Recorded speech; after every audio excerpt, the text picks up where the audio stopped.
16 नवंबर को जब गणेश गोदियाल उत्तराखंड कांग्रेस के प्रदेश अध्यक्ष के तौर पर कामकाज संभाल रहे हैं, ठीक उससे पहले बिहार विधानसभा चुनाव के नतीजों ने उनको ये मैसेज दे दिया है कि दरअसल वो कांटों भरा ताज पहनने जा रहे हैं। बिहार में जिस अंदाज में बीजेपी जेडीयू यानी एनडीए ने 243 की विधानसभा में 202 सीटों पर जीत हासिल करके एक रिकॉर्ड बना दिया है और महागठबंधन यानी आरजेडी और कांग्रेस और दूसरे सहयोगी वाम दल जिस अंदाज में घटते हुए बेहद कमजोर स्थिति में पहुंचे हैं, ये बताता है कि जमीनी मुद्दों पर या चुनावी प्रबंधन में या फिर जिस तरह से जो कैंपेन बीजेपी मोदी शाह लड़ते हैं उसके मुकाबले अभी राहुल गांधी को, मल्लिकार्जुन खड़गे को, कांग्रेस को और फिर तेजस्वी यादव जैसे उनके सहयोगियों को बहुत कुछ करना बाकी है। अगर उत्तराखंड की बात करें कि बिहार चुनाव नतीजों का सीधे तौर पर उत्तराखंड में असर नहीं है, लेकिन जिस अंदाज में एनडीए बीजेपी वहां जीती है और जिस तरह से करारी शिकस्त कांग्रेस को यानी महागठबंधन को खानी पड़ी है, उसके बाद उत्तराखंड भी चुनावी राज्यों में शुमार है। 2027 के शुरू में उत्तर प्रदेश के साथ, पंजाब के साथ उत्तराखंड में भी विधानसभा चुनाव होने हैं। यहां समाजवादी पार्टी या बीएसपी उस तरह अब प्रभावी नहीं है। सीधी लड़ाई कांग्रेस और बीजेपी की होनी है। 2017-2022 में लगातार 2 चुनाव बीजेपी विधानसभा के जीत चुकी है और 2014 से 19 और 24 यानी 3 लोकसभा चुनाव यानी जीत की हैट्रिक लोकसभा में बीजेपी लगा चुकी है। बीजेपी की रणनीति है कि वो 2027 में विधानसभा चुनाव में भी जीत की हैट्रिक लगाए।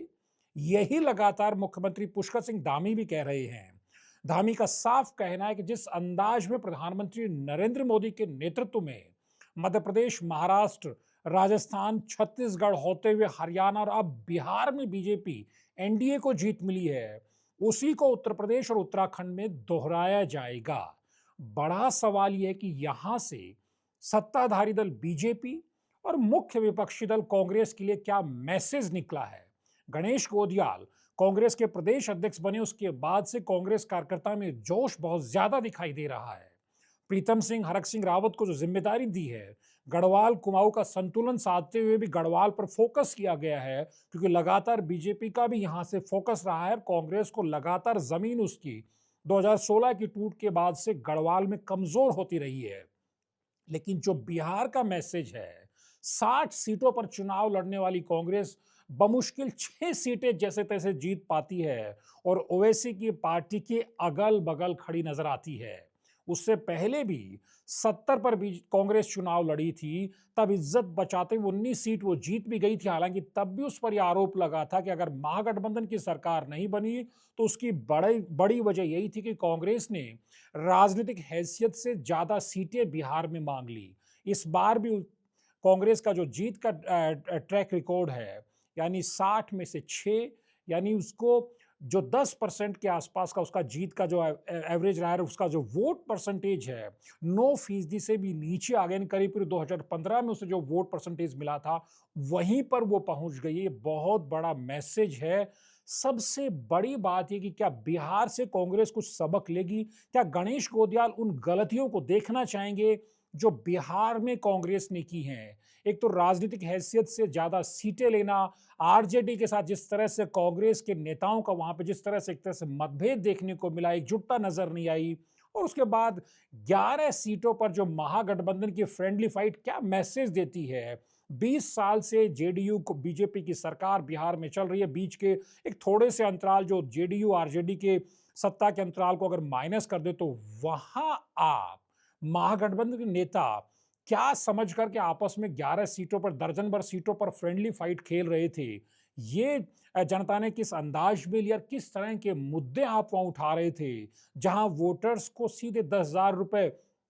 दिए जाते हैं और उसका असर इस चुनाव में देखने को मिलता है। वहां पर एसआईआर और इस तरह के जो हवाई मुद्दों को लेकर के राहुल गांधी किस तरह का नैरेटिव बना रहे थे, जहां ना आपके पास अच्छे उम्मीदवार थे, न आपके पास जमीनी संगठन था, तो क्या गणेश गोदियाल समझेंगे? क्योंकि 2022 में भी गणेश गोदियाल प्रदेश अध्यक्ष थे, हालांकि उनको थोड़ा वक्त तब हुआ था, अब उनके पास काम करने के लिए 27 के लिहाज से बहुत लंबा वक्त होगा, लेकिन तब भी ये देखा गया था कि रंजीत रावत और हरीश रावत में जिस तरह से रामनगर को लेकर के टिकट को लेकर झगड़ा हुआ, बहुत सारी जगहों पर टिकटों का गलत बंटवारा हुआ, और जो कांग्रेस का जो कबीलाई नेचर है कि कुछ सीटें प्रीतम सिंह बांटेंगे, कुछ सीटें हरीश रावत बांटेंगे, कुछ सीटें यशपाल आर्य बांटेंगे, कुछ सीटें दूसरे नेता बांटेंगे, पार्टी टिकट नहीं बांटेगी, पार्टी के भीतर नेता गोलबंदी करके टिकट बांटेंगे, तो क्या गणेश गोदियाल इस परंपरा को, इस परिपाटी को रोक पाएंगे? क्योंकि बिहार में भी ये लगातार कांग्रेस पर आरोप लग रहे हैं, जो बिहार में कांग्रेस के प्रभारी से लेकर के तमाम जिम्मेदार नेताओं पर, कि टिकटों के बहुत जगह पर सौदेबाजी हुई थी, गलत तरीके से टिकट बांटे थे। तो क्या उत्तराखंड में गणेश गोदियाल, प्रीतम सिंह, हरक सिंह रावत, हरीश रावत, यशपाल आर्य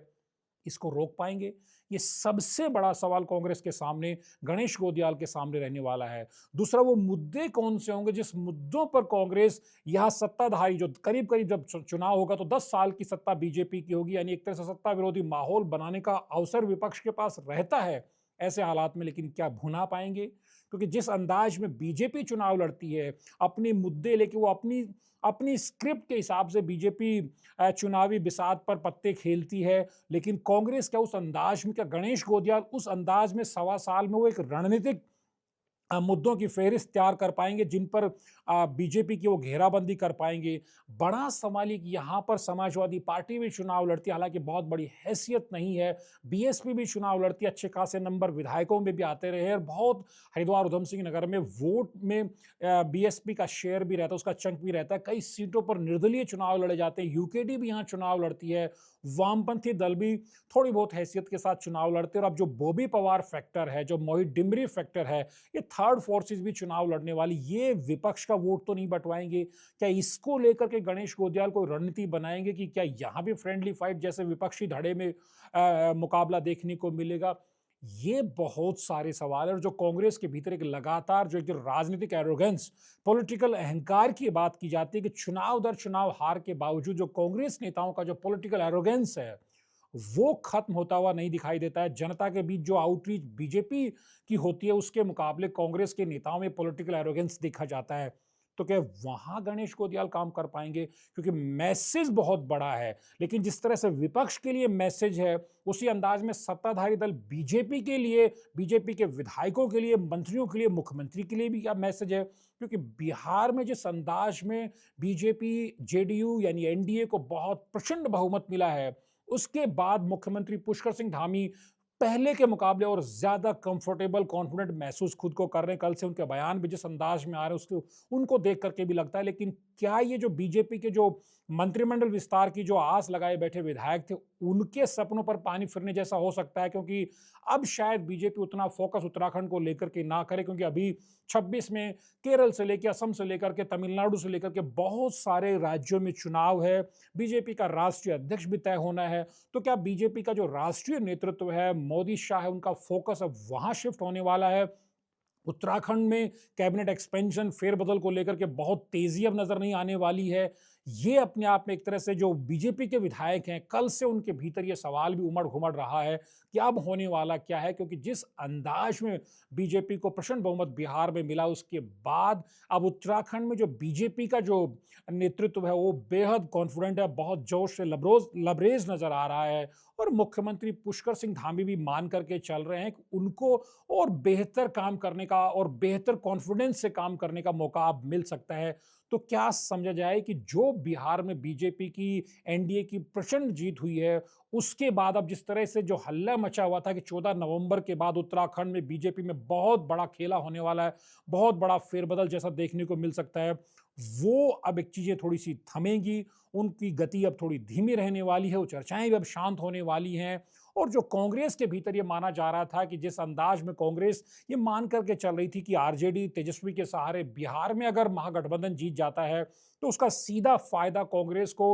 उत्तराखंड में मिलेगा, कांग्रेस के कार्यकर्ताओं में नया जोश आएगा। वहां जो झटका मिला है, उसके बाद अब जब गणेश गोदियाल कांग्रेस, प्रदेश कांग्रेस की ड्राइविंग सीट पर बैठ चुके हैं, क्या